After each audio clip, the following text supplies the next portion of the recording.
Hi everyone, welcome back to my channel. My name is Anna and today we're going down memory lane. Back to book series that are what made me become a reader in the first place. So without further ado, let's get straight into the video.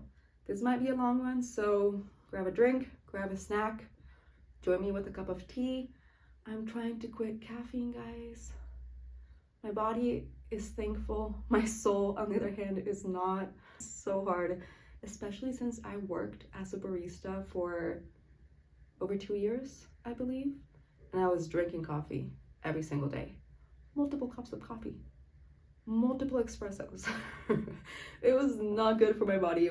But I truly miss it sometimes. And I'm trying to become a tea lover. So if you have any tea recommendations, let me know. It's not the same. I want coffee.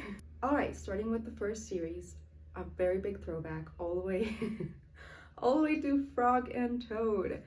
I wish I could tell you exactly what these books are about. I don't remember. So I read these when I was like 5. So let me just quickly read you what Goodreads has to say about them. From writing letters to going swimming, telling stories to finding lost buttons, Frog and Toad are always there for each other, just as best friends should be. And that is all it says about the book. Okay. I guess that means my memory was not so off. What truly stuck with me, however, back in my childhood and to this day, was the lifestyle that these two had. Can anyone think of a better way to live life than Frog and Toad did?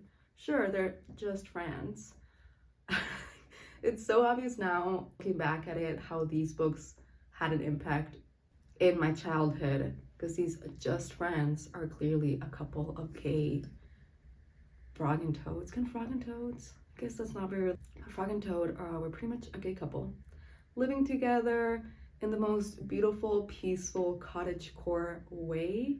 The fact that they were also both readers and just liked to swim and fish and go on little adventures and bake together and read together. Oh, just truly goals. The art in these books as well was absolutely beautiful.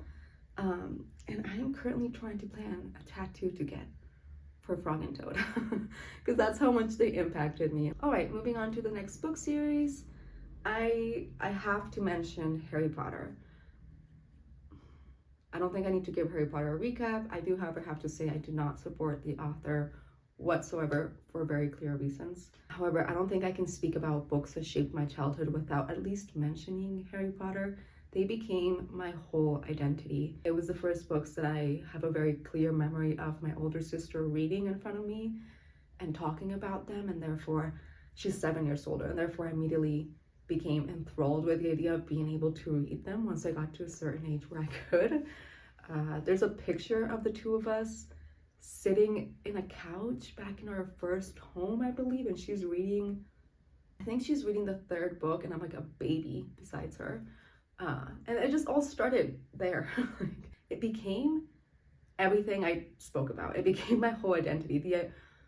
The amount of times that I prayed I would get the Hogwarts letter and it just never came, you know. I even wrote fan fiction, guys. That's how far I went. That's how deep into the fandom I was. I wrote fan fiction. I never saw the light of day, thank God, and I don't think it's anywhere. I think it has been lost to time where it belongs. But yeah, these books were a big part of my childhood. And my awkward preteen years were truly shaped by my love for these characters and this story. Peppermint tea is the choice of the day. It's a classic, right? It's not coffee. All right, next on the list we have a series of unfortunate events. I spoke about these in a previous video briefly, I believe. How to explain these books? There's 13 novels, and we follow the Baudelaire siblings. There's 3 of them, Sunny, Klaus, and Violet. Wow, guys, my memory. I am surprised with myself. We follow the 3 siblings who are orphans. Their parents perished away in a very tragic fire, and they get passed along from house to house, from caretaker to caretaker, whilst they're being chased by Count Olaf? God, I always got that confused and I still can't remember. Count Olaf? No, that's Frozen, right? Count Olfa? I think it's Count Olfa, who's this long lost friend of their parents and is trying to claim right to the Baudelaire children because he is after their fortune that they will inherit once Violet turns 18. We follow them in this tragic series of unfortunate events for many, many years throughout the 13 novels, and I was completely enthralled with this series. It was the first time I read a book series where the narrator spoke directly to the reader, and if you've read the books, you will understand how funny these were as a child. Having the narrator clearly tell you from the beginning of each novel to put the book down and stop reading because the story is just going to get darker and sadder. And if you want a child to not do something, the last thing to do is to tell them they're not allowed to do it.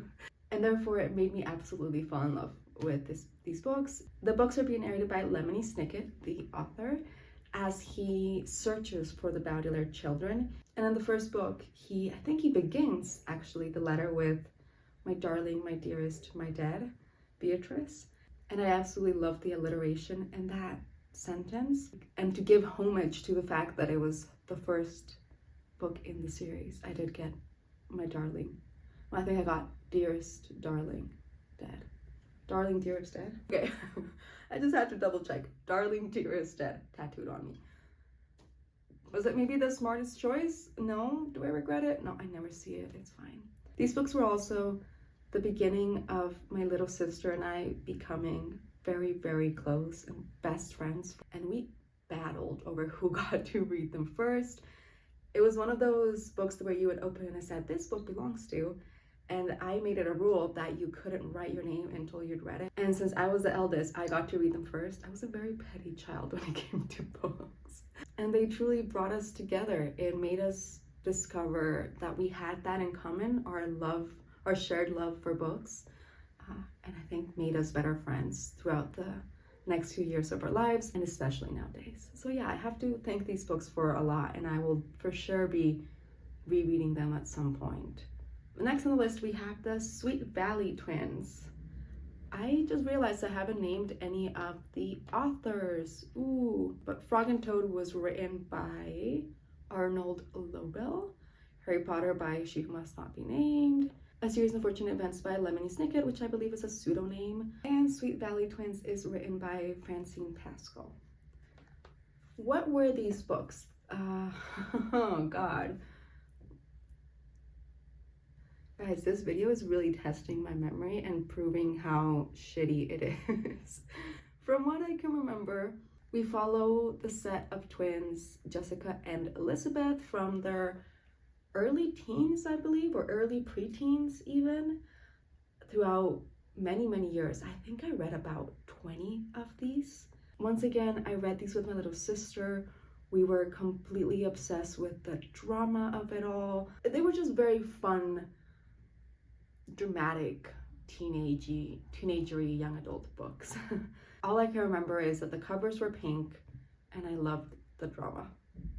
And even though I can't quite remember them, they're very much stuck in my archive of books that I remember being obsessed with as a kid. And the fact that I read over 20 of them, I think just goes to show that I really, really enjoyed them. Next on the list, we have the Merlin series. And these are written by, I should have prepared better for this video, by T.A. Barron. There's about 11 books in the series, which I now own all of them. Back in the day when I first started reading this, I believe I was about 11 or 12 years old. A cousin of mine had these in Spanish and I remember completely devouring them. I was obsessed. They got me into high fantasy. It was the first time that I started noticing world building. I mean, we've all heard about Merlin, right? The First Wizard. It's a retelling of the lost years of Merlin, basically starting from his childhood, how Merlin became a wizard. And although I can't remember much of the plot, I remember that it was the first time I truly enjoyed a high fantasy childhood or young adult series. Middle grade, probably middle grade. There was a map in each book of the world that they were in. There was, the magic system was just very rich. And I remember talking nonstop about them. And I was devastated that I couldn't finish them because I only had the first 5. I was never able to get my hands on the rest of them until a couple years ago, where I decided to splurge and buy the 11 books. And of course, I haven't reread them. I don't know if I'm too old for them now. Part of me is scared that I'm remembering them better than they were, or that I might just not be able to enjoy them as much naturally. So we'll see. Maybe at some point I will reread them. If any of you have read them, I haven't really heard anyone speak about them on here. So if any of you have read them or you remember reading them as a child, please let me know. Should I go back and try to reread them? Are they too young for me now? I don't want to get rid of them. I don't know. Let me know. All right, second to last, we have the Chaos Walking trilogy. The first one being The Knife of Never Letting Go, and these books are written by, Patrick Ness. Okay, how to describe these books from what I can recall. I believe I read these at the beginning of high school. It could have been 8th grade, maybe ninth grade, probably 9th grade or so. I was around 14 years old when I read these. They were my first true introduction to sci-fi, or a sci-fi series at least, that I completed. We follow Todd, the main character, a very young boy. I believe he's around 11 or so when the book starts. And they live on another planet where a horrible illness, or yeah, like a virus, has killed off all of the women. I think there's like about 50 men left or so. And the virus not only killed off all the women, but also infected the men. However, instead of dying, what happened was that their thoughts were exposed to everyone. How do I explain this? In the book, they call it the noise, and it's this constant background noise of everyone's thoughts. So no one's thoughts are private. They're all public for everyone to hear, and it becomes this constant noise in the background. And it's not just human thoughts, it's animals as well. And that's why it truly becomes this kind of like gray noise in the background. If you're far away from everyone, or if you're in very close proximity with someone, then it's easier to focus on an individual's thoughts, but the noise is always there, constant.